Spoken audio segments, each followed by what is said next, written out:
Hello student, welcome back my YouTube channel science beta. তো প্রিয় ছাত্রছাত্রীরা, আজকে আমি তোমাদের সামনে পরীক্ষাগার ও রাসায়নিক শিল্পে অজৈব রসায়ন এর 6 নম্বর পার্ট নিয়ে হাজির হয়েছি। এর আগের পার্টে অর্থাৎ 5 নম্বর পার্টেতে আমি অ্যামোনিয়ার শিল্প উৎপাদন এবং ইউরিয়ার শিল্প উৎপাদন আলোচনা করেছিলাম, সেখানে এদের ব্যবহার নিয়ে আলোচনা করেছিলাম। যদি এর আগের ভিডিওটি না দেখে থাকো অবশ্যই দেখে নেবে, এই ভিডিওর ডেসক্রিপশনে লিঙ্কগুলো দেওয়া থাকবে। আজকে যেটা আলোচনা করব সেটা হচ্ছে কি H2S প্রস্তুতি, কীভাবে আমরা H2S প্রস্তুতি করব, তার শর্ত, সমীকরণ এবং পদ্ধতিগুলো আলোচনা করব। তারপরে আরেকটা আছে কিপ যন্ত্রের সাহায্যে আমরা কীভাবে H2S বা হাইড্রোজেন সালফাইড প্রস্তুত করতে পারি, সেগুলো সবই আমি কনসেপ্ট দেওয়ার চেষ্টা করব, যাতে করে যেই অজৈব রসায়নটা তোমাদের কঠিন লাগে যে খুব সহজে তোমরা বুঝতে পারো, সেইভাবে আমি বোঝানোর চেষ্টা করবো। ওকে, তো আগে আমরা প্রথম আলোচনা করি এর উৎস কী, আমরা হাইড্রোজেন সালফাইড বা H2S কোথাতে পাবো। সেটা যে কি আগ্নেয়গিরি যে মিশ্রণে যে গ্যাস পায়, আগ্নেয়গিরি যে হয় সেখানে যে নিঃসৃত হয়ে যে গ্যাস পাওয়া যায়, সেখান থেকে H2S পাওয়া যায়, সেটা একটা উৎস হতে পারে। বা উষ্ণ প্রসবনে যে জল আছে সেখানেও H2S পাওয়া যেতে পারে। আর সালফারযুক্ত যে জৈব যৌগগুলো আছে, যেমন পচা ডিম, মাছ, এই সমস্ত পচা জিনিস থেকে H2S পাওয়া যায়। মানে এইগুলো হচ্ছে মেন উৎস H2S এর। এটা তাহলে আমরা পরীক্ষাগারে কীভাবে উৎপন্ন করব, আমরা দুটো জিনিস দেখব। একটা হচ্ছে ল্যাবে বা পরীক্ষাগারে কীভাবে H2S উৎপন্ন করব, আর একটা হচ্ছে কিপ যন্ত্রের সাহায্যে কীভাবে উৎপন্ন করবো সেটাও দেখব। তাহলে প্রথম কি আমরা পরীক্ষাগারের প্রস্তুতির শর্ত। ওকে, লিখব প্রথমে হেডিং দাও পরীক্ষাগারে প্রস্তুতি নীতি ও শর্ত। নীতি বলতে পারি বা শর্ত বলতে পারি। ওকে, সেটা কি আগে নীতি আর শর্তটা বুঝি। সেটা কি বলতে পারি কি সাধারণ উষ্ণতায়, আমি লিখে দিচ্ছি এখানে, সাধারণ উষ্ণতায়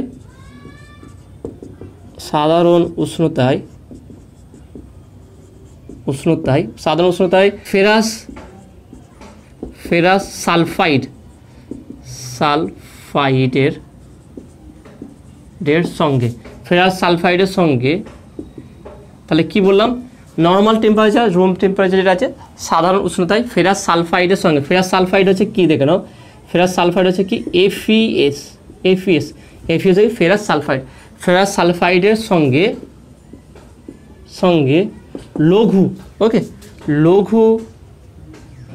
লঘু সালফিউরিক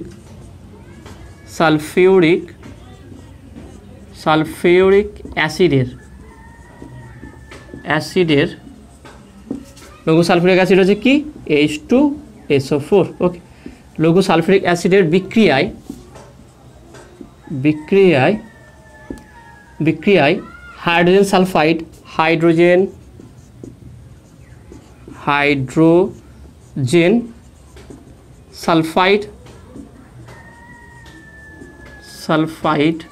অর্থাৎ H2S উৎপন্ন হয়। এটা হচ্ছে আমার সাধারণ নীতি বা শর্ত। এইটা যদি বুঝতে পারে যে এরপরে যে ব্যাখ্যা টোটাল যে এক্সপেরিমেন্টে তোমাদের বলবো বা সমীকরণ যে দেখাবো, সেগুলো সহজেই বুঝতে হবে। আগে এইটা বেসিকটা বুঝতে হবে। সিম্পল ব্যাপারটা কি, আমার সাধারণ উষ্ণতা থাকতে হবে। সাধারণ উষ্ণতায় কি FeS বা ফেরাস সালফাইড থাকবে বা FeS থাকবে। FeS এর সঙ্গে লঘু সালফিউরিক অ্যাসিড H2SO4 এর বিক্রিয়া ঘটবে, আমার H2S উৎপন্ন হবে। FeS এর সঙ্গে লঘু H2SO4 এর বিক্রিয়ায় H2S উৎপন্ন হবে। এটা হচ্ছে সাধারণ উষ্ণতায় ঘটবে। ওকে, এবার সমীকরণটা কি দেখে নাও। সমীকরণ রাসায়নিক বিক্রিয়া সমীকরণটা কী হবে, আমি বললাম কি FeS এর সঙ্গে কার বিক্রিয়া, লঘু H2SO4 লঘু H2SO4 বিক্রিয়ায় কী উৎপন্ন হবে, আমার FeSO4 উৎপন্ন হবে প্লাস H2S। দেখে নাও কী বলছে, দেখে নাও তাহলে, যে ফেরাস সালফাইডের সঙ্গে লঘু H2SO4 বিক্রিয়ায় FeSO4 প্লাস H2S উৎপন্ন হবে। এই H2Sটা হচ্ছে আমার কি, সে হাইড্রোজেন সালফাইড বা H2S। তাহলে এইটা বাতাসের থেকে ভারী, তাহলে এই H2S বায়ুর থেকে ভারী হওয়ার আমরা বায়ুর ঊর্ধ্ব অপসারণ দ্বারা সংগ্রহ করব। মানে H2S গ্যাস পড়ে থাকবে, সেখানে উপর থেকে আমরা সংগ্রহ করে নেব। তার সমীকরণটা আরেকবার বলে দিচ্ছি কি, FeS এর সঙ্গে H2SO4 এর বিক্রিয়ায় FeSO4 প্লাস H2S উৎপন্ন হবে। এইটাই হচ্ছে আমার হাইড্রোজেন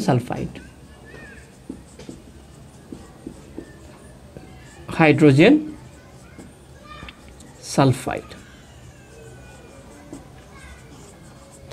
তাহলে হাইড্রোজেন সালফাইড উৎপন্ন হয়, আর এটি যেহেতু বায়ুর থেকে ভারী তাই বায়ুর ঊর্ধ্ব অপসরণ দ্বারা আমরা এটাকে সংগ্রহ করে নেব। তাহলে এই হচ্ছে নীতি আর এই হচ্ছে সমীকরণ। এবারে পরীক্ষাটা ঘটে কিভাবে, মেন পদ্ধতি, মেন হচ্ছে আমরা মেন কনসেপ্টটা কী জানলাম যে আমরা এফিএসের সঙ্গে H2S পরে বিক্রিয়া ঘটাবো সাধারণ উষ্ণতায়, তাহলে H2S উৎপন্ন হবে। কিন্তু ঘটবে এটা কীভাবে, ল্যাবে যে এক্সপেরিমেন্টটা ঘটবে কী পদ্ধতি, সেই পদ্ধতি আমরা আলোচনা করবো। এটা ছবি সহকারে তোমাদের বোঝাচ্ছি, দেখে নাও। তাহলে আশা করি দুটো ব্যাপারটা ক্লিয়ার হয়েছে। এবার মেন যে জিনিসটা দেখে নাও, এবার ডিটেলসটা আমরা এটা আলোচনা করবো।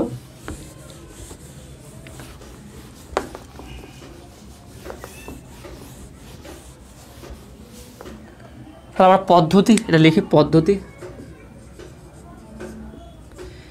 একটা সিম্পল পদ্ধতি আর একটা কিপ যন্ত্রের সাহায্যে আছে। তাহলে পরীক্ষাটা কীভাবে ঘটে আগে ছবিটা আমাদের ক্লিয়ার করে নিই, তারপর এগুলো আলোচনা করব।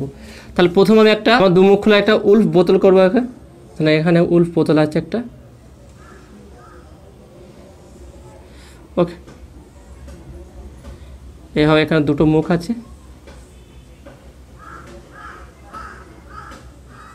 তো এর নিচে এফিএসের টুকরো আছে। এফিএসের টুকরোকে এই বোতলের উল্ফ বোতলের নিচে ফেলে দেওয়া আছে, রাখা আছে এইভাবে, ওকে। তাহলে এই টুকরোগুলো সবই কী হচ্ছে, এফিএসের টুকরো আছে। তো এতে এখানে একটা কি ফানেল দেওয়া আছে, একটা দীর্ঘনল ফানেল, ওকে, একটা দীর্ঘনল ফানেল আছে।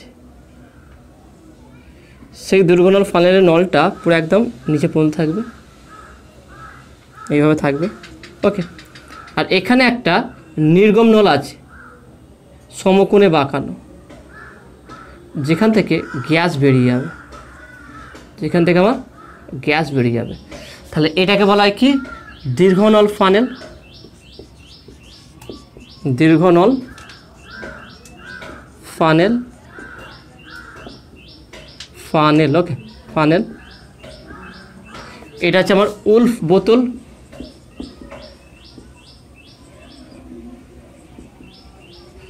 আর এখানে যে সমকোণে বাঁকানো আছে, এখানে একটা আর একটা জার আছে আমার, যে H2S গ্যাস উৎপন্ন সেটাকে সংগ্রহ করার জন্য আছে এখানে। তাহলে এই নলটা ঠিক এইভাবে সমকোণে বাঁকিয়ে এইভাবে প্রবেশ করানো আছে, বা এখানে যদি আমি এখানে দেখিয়ে দিই এইভাবে আছে। তার মানে এখানে বিক্রিয়াটা ঘটবে, বিক্রিয়া ঘটে যেখানে H2S উৎপন্ন সেই H2Sটা এই পথে গিয়ে এইখানে জমা হবে, এখানে গ্যাসটা জমা হবে এখানে। তাহলে এখানে প্রথম অবস্থায় এখানে কি হচ্ছে, জল দ্বারা পরিপূর্ণ করা, ডোবানো আছে। তাহলে এতটুকু জল দ্বারা এফিএসকে এবং দীর্ঘনলের এন্ডটা প্রান্তটাকে ডোবানো আছে। তাহলে এটা জল আছে প্রথম অবস্থায়, এখানে কী আছে, এগুলো জল আছে প্রথমে, জল। তারপরে এখানটায় আমার H2SO4কে এখান থেকে ঢালা হবে। তারপর দীর্ঘনল ফানেল যেটা আছে সেই দীর্ঘনল ফানেলে আমার কী হতে হবে, H2SO4কে ঢালতে হবে। তাহলে এবার টোটাল আমি এটা ছবিটা এঁকে দিয়েছি। তাহলে এটা কি, নির্গম নল, এটা হচ্ছে কি নির্গম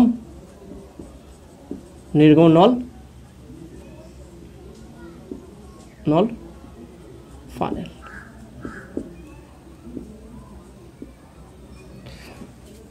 এটা হচ্ছে আমার গ্যাস জার,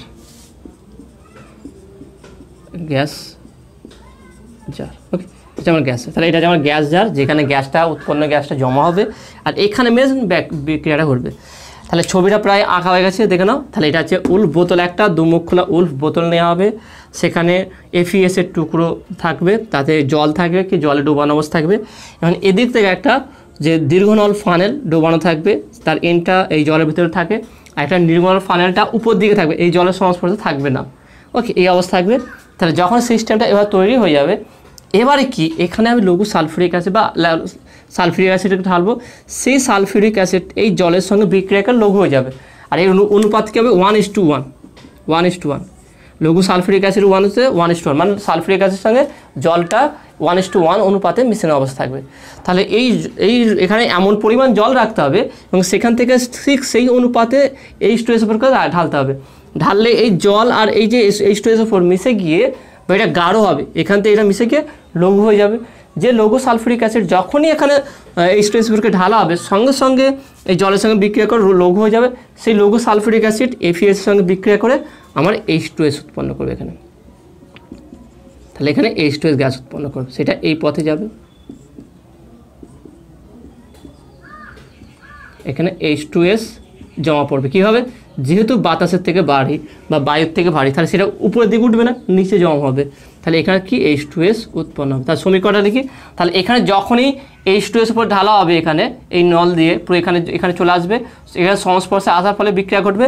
তাহলে আমার কি FeS অলরেডি ছিল, FeS অলরেডি ছিল, তার সঙ্গে কি যখনই H2S উপর লঘু সালফিউরিক অ্যাসিড মানে ঢালা হলো বা লঘু সালফিউরিক অ্যাসিড রইল, সেই লঘু সালফিউরিক অ্যাসিডের সঙ্গে বিক্রিয়া করে কি উৎপন্ন হবে, এখানে আমার এখানে রাসায়নিক বিক্রিয়া করে উৎপন্ন হবে কি FeSO4 প্লাস H2S, এইটা উৎপন্ন হবে। তাহলে এই দুটো বিক্রিয়া করবে, এই দুটো বিক্রিয়া করবে, আর এই দুটো এখানে উৎপন্ন হবে। এবারে এখানে যে H2S উৎপন্ন হবে, সেই H2Sটা চাপ এতে কী করবে, এখান থেকে বেরিয়ে যাবে। এখানে যে চাপ ক্রিয়া হবে তার ফলে এখান থেকে H2Sটা বেরিয়ে যাবে, বেরিয়ে গিয়ে নির্গমনল বেরিয়ে এখানে এসে জমা হবে। যেহেতু এটা বায়ুর থেকে হালকা, তাই এটা বাইরের দিকেও যাবে না, এই গ্যাস জারে জমা হবে। এবার আমি কি করে বুঝবো যে এই গ্যাস জারটা H2S গ্যাস দ্বারা পূর্ণ হয়ে গেছে, সেটা বোঝার জন্য কী করতে হবে, এর মুখে, এই গ্যাস জারের মুখে লেড অ্যাসিটেট যে দ্রবণে সিক্ত কাগজ যদি এই মুখে ধরা হয়, এই মুখে ধরা হয়, কাগজটা যদি কালো হয়ে যায়, কালো রঙের হয়ে যায়, তাহলে ভাবতে হবে যে আমার এই গ্যাস জারটি H2S দ্বারা পূর্ণ হয়ে গেছে। তার টোটাল ব্যাপারটা সামারাইজ করে দিয়ে একবার কী করলাম। তাহলে প্রথমে কি আমার একে কী করে আমরা H2S বা হাইড্রোজেন সালফাইড প্রস্তুত করব। নর্মাল হচ্ছে কি সাধারণ উষ্ণতায় FeS এর সঙ্গে বা ফেরাস সালফাইডের সঙ্গে লঘু সালফিউরিক অ্যাসিড বিক্রিয়া করে আমার FeSO4 উৎপন্ন করবে আর H2S হাইড্রোজেন সালফাইড উৎপন্ন করবে। এবার এটা পরীক্ষাগারে আমরা কীভাবে দেখাবো, কীভাবে প্রস্তুত করব। যদি আমি ল্যাবে যাই, এইভাবে বুঝবে। যদি আমি ল্যাবে যাই, তাহলে আমি এটা কীভাবে প্রস্তুত করব, আমি কীভাবে এটা তৈরি করব। যদি আমাকে এই কাজটা দেয়, তাহলে সেটা কীভাবে করবো, যে একটা আমি ফানেল বা একটা বোতল নেবো, যেই বোতলে দুটো মুখ খোলা থাকবে এবং এটা কর্কের ছিপিতেও এটা দিতে পারি। তো এখানে একটা দীর্ঘনল ফানেল থাকবে, ওকে, আর এখানে একটা নির্গমনল ফানেল থাকবে। দীর্ঘনল ফানেলটা কী হবে, এখানে ডোবানো অবস্থা হবে, আর এখানে কিছু জল রেখে দেবে। আর এখানে প্রথমে FeS এর কিছু টুকরো, প্রথমে কি খালি বোতলে বোতলে কি প্রথমে FeS এর টুকরো কিছু রেখে দেবো, তাতে কিছু পরিমাণ জল মিশে দেবো। সেটা পরিমাণ ফিক্স থাকবে আমার, যেহেতু 1:1 অনুপাত থাকবে, তাহলে সেটা ফিক্স থাকবে অবশ্য। ফিক্স রেখার পর তারপরে এখানে একটা দীর্ঘনল ফানেল রাখা হবে, তার এটা এন্ডটা শেষ প্রান্তটা ডুবিয়ে রাখা হবে। আর নির্গমনল ফানেল যেখান থেকে গ্যাসটা পাবো সেইটা উপরে থাকবে, অবশ্যই সময় টাচ থাকবে না, এটা উপর দিকে থাকবে একটু। এবারে কি এখানে ধীরে ধীরে আমি H2S উপর ঢালবো। সেই H2S উপর যখনই এখানে আসবে FeS এর সঙ্গে বিক্রিয়া ঘটবে, তাহলে FeS প্লাস H2S উপর বিক্রিয়া ঘটবে। বিক্রিয়া করার পর FeSO4 প্লাস H2S উৎপন্ন করবে। তাহলে এই H2S উপর চাপ এতে কী করে উপর দিকে উঠে যাবে, এই নল দিয়ে বেরোবে, নল দিয়ে বেরিয়ে এখানে চলে আসবে। যেহেতু H2S বায়ুর তুলনায় ভারী, তাই এর ঊর্ধ্ব অপসারণ সংগ্রহ করবো। তার মানে FeS এখানে জমা হবে, উপর দিকে উঠে যাবে না, কারণ ভারী যেহেতু। এবারে আমি কি করে বুঝবো যে এখানে আমার H2S ভর্তি, জারটা H2S পূর্ণ হয়ে গেছে। তা আমি লেড অ্যাসিডের দ্রবণে একটা কাগজকে সিক্ত করে যদি এখানে গ্যাস জারটার মুখে ধরা হয়, আর গ্যাস ওই কাগজটা যদি কালো আকার ধারণ করে, তাহলে বুঝতে হবে যে গ্যাস জারটা H2S পূর্ণ হয়ে গেছে। যদি পূর্ণ হয়ে যায়, তখন কী করবো, এই গ্যাসটা সরিয়ে এখানে কোনো ছিপি দিয়ে বা কোনো কিছু মুখ দিয়ে এঁটে দেবো, ব্যাস আমার H2S গ্যাস পূর্ণ হয়ে গেল। তাহলে এইভাবে আমি H2S গ্যাস প্রস্তুত করতে পারি। ওকে, তো আসলে তুমি এটা বুঝতে পেরেছো। নেক্সট তোমাদের আমি এই যে H2S উৎপন্ন কিপ যন্ত্রের সাহায্যে কীভাবে আমরা H2S উৎপন্ন করতে হয় সেটা তোমার দেখাবো। এটা খুব সহজ, দেখো না, মেন ছবিটা যদি তুমি আঁকতে পারো ভালোভাবে, ছবিটা দেখো, তাহলে খুব সহজে তোমরা আঁকতে এটা বুঝতে পারবে। তাহলে আমরা কিপ যন্ত্রের সাহায্যে লিখে দাও তোমরা, কিপ যন্ত্রের সাহায্যে H2S উৎপন্ন প্রস্তুতি। কিপ যন্ত্রের সাহায্যে, কিপ যন্ত্রের সাহায্যে H2S প্রস্তুতি।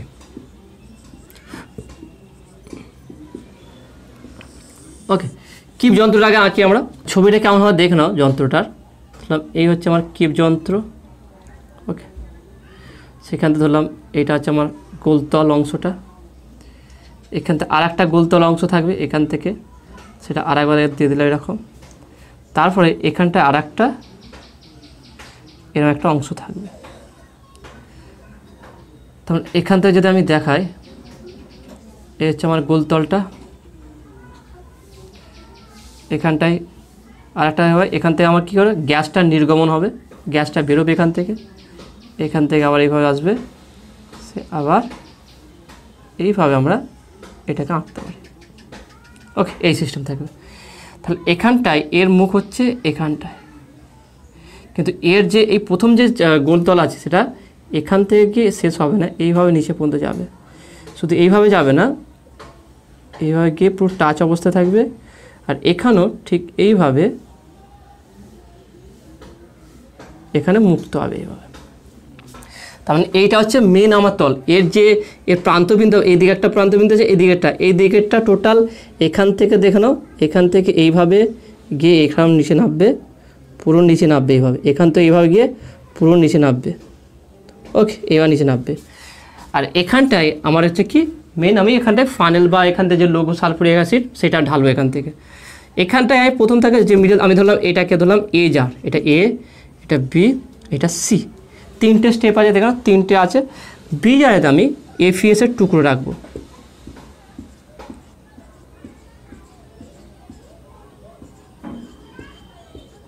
ওকে, এখানে কি আছে আমার, তাহলে এইগুলো কি হচ্ছে, এই টুকরো আছে এফিএস। ওকে, এখানে একটা কর্কের ছিপি দেওয়া আছে ধরলাম। আর এখান থেকে হচ্ছে নির্গম নল, এটা হচ্ছে আমার গ্যাস নির্গম নল, নির্গম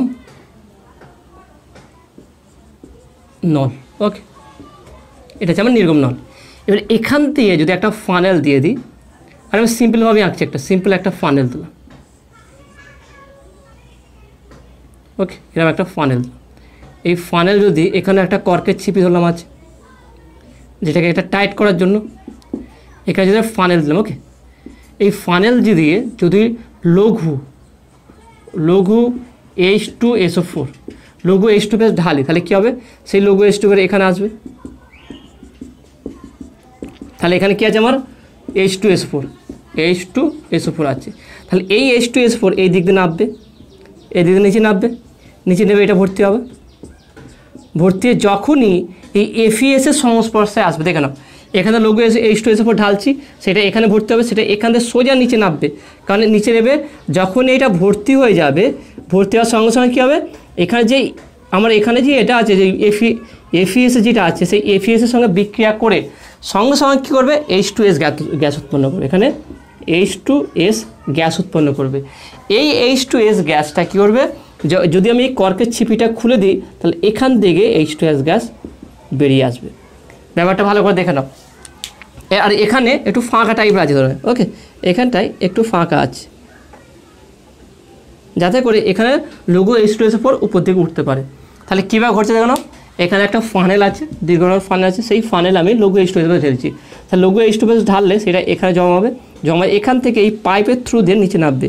নিচে নিয়ে যখন এখানে ভর্তি হয়ে এখানে যে এফিএসের যে টুকরোগুলো আছে তার সংস্পর্শে আসবে, তার সংস্পর্শে এসে এখানে কী করে বিক্রিয়া ঘটে যাবে। বিক্রিয়া ঘটলে H2S উৎপন্ন হবে। এবার এই কর্কের ছিপি যদি খুলে দেওয়া হয়, তাহলে এই H2S এখান থেকে বেরিয়ে যাবে। তার মানে একই বিক্রিয়া ঘটবে এখানে। তাহলে বিক্রিয়া ঘটবে কি, এফিএস, তাহলে বলতে পারি কি এফিএস প্লাস H2SO4, তাহলে কি উৎপন্ন হবে কি, FeSO4 প্লাস H2S, এইটা উৎপন্ন করে। ওকে, তাহলে এখানে আমরা H2S পেয়ে যাচ্ছি। এবারে যদি আমার এই কর্কের ছিপি আটা থাকে, তাহলে কী হবে, যদি কর্কের ছিপি এটা দিই, তাহলে এই বি জারটায় বা বি অংশটায় কী হচ্ছে, H2S উৎপন্ন হবে। সেই H2S এর চাপেতে এখানে গ্যাসগুলো কি নিচের দিকে নেমে যাবে, H2S সালফুরিক অ্যাসিডটা নিচের দিকে নেমে যাবে, আর উপর দিকে উঠতে পারবে না। সেইটা থেকে উপর দিকে এর উপরিতলটা এভাবে বেড়ে যাবে, এই নিচে থেকে এই লঘু সালফুরিক অ্যাসিডের ঊর্ধ্বমুখী একটা ক্রিয়া ঘটবে। তার ফলে আর লঘু সালফুরিক অ্যাসিডটা এফিএসের সংস্পর্শে আসতে পারবে না, আর H2S উৎপন্ন হবে না। এটা হচ্ছে মেন কারণ। দেখে নাও ব্যাপারটা আরও বলছি, যদি আমার এই কর্কের ছিপিটা এটা দেওয়া থাকে, তাহলে এখান থেকে লঘু সালফুরিক অ্যাসিডটা উপর থেকে নিচের দিকে নামবে, নামার ফলে যখনই এফিএসের সংস্পর্শে আসবে, আসার ফলে H2S উৎপন্ন হবে। তাহলে সেই H2S যদি এখানে কর্কের ছিপি না খোলা থাকে, তাহলে H2S এর পর এখানে জমা হবে। সেই H2S গ্যাসের চাপেতে যে লঘু সালফুরিক অ্যাসিড আর উপর দিকে আর উঠতে পারবে না, নিচের দিকে চাপ প্রয়োগ করবে। তার মানে এই লঘু সালফুরিক অ্যাসিডটা ব্যাকে ফিরে যাবে উপর দিকে, মানে এর লঘু সালফুরিক অ্যাসিডের তলটা বৃদ্ধি পাবে। তার ফলে এখানে যেই লঘু সালফুরিক অ্যাসিডগুলো এফিএস সংস্পর্শে ছিল, সেগুলো নিচের দিকে নেমে যাবে। তা যখনই নিচের দিকে নেমে যাবে, তখন এফিএসের সংস্পর্শে আর আসতে পারবে না, আর H2S উৎপন্ন হবে না। কিন্তু ওই অবস্থায় যদি আমি এইটাকে খুলে দিই, কর্কের ছিপিটা যদি খুলে দিই, তাহলে H2S গ্যাস বাইরে বেরিয়ে যাবে। বেড়ে গেলে আবার লঘু সালফারিক অ্যাসিড নিচে নামবে, নেমে আবার এফিএস এর সংস্পর্শে থাকবে, আবার H2S উৎপন্ন হবে। এইভাবে এই ক্রিয়াটা ঘটবে আর এখান থেকে H2S উৎপন্ন হবে। ওকে, তাহলে এইটা ছিল মেন ব্যাপার। তাহলে এই যে যন্ত্রে, যেই যন্ত্রে এইটা উৎপন্ন করে সেই যন্ত্রকে বলা হয় কিপ যন্ত্র। তাহলে এই যন্ত্রকে বলা হয় কি? কিপ যন্ত্র। বইয়ের ছবিটা আছে, ভালো করে ছবিটা দেখে না। হয়তো আমি ভালোভাবে ছবিটা আঁকতে পারিনি, কিন্তু তোমাদের বোঝানোর জন্য যতটুকু এঁকেছি সেটা বুঝলে বা বইয়ের ছবিটা সামনে রাখলে তুমি খুব সহজেই বুঝে যাবে। ওকে, তো আসলে তোমরা এটা বুঝতে পেরেছো। তো আজকে ভিডিও এতটুকুই। আজকে যেইগুলো বোঝালাম সেগুলো তোমাদের কেমন লাগলো অবশ্যই তোমরা কমেন্টে বলবে। বিশেষ করে কিপ যন্ত্রের ব্যাপারটা একটু ভালো করে, যেটা বললাম ভালো করে দেখে নেবে একবার, যেটা বললাম যে সেটা বুঝতে পারলে দরকার ভিডিওটা এটাকে আর একবার রিপিট করে বোঝার চেষ্টা করবে। আর আশা করি আমি খুব সহজ করে তোমাদের বুঝিয়েছি, কোনো ডাউট থাকার কোনো দরকার নেই। তবুও যদি ডাউট থাকে কমেন্টে বলবে। আর যদি বুঝতে পারো, ভালো লেগে থাকে অবশ্যই ভিডিওতে লাইক দেবে, আর নতুন থাকলে অবশ্যই চ্যানেল সাবস্ক্রাইব করবে আর পাশে থাকা বেল আইকনটি প্রেস করবে। তো দেখা হবে নেক্সট ভিডিওয়। Have a nice day.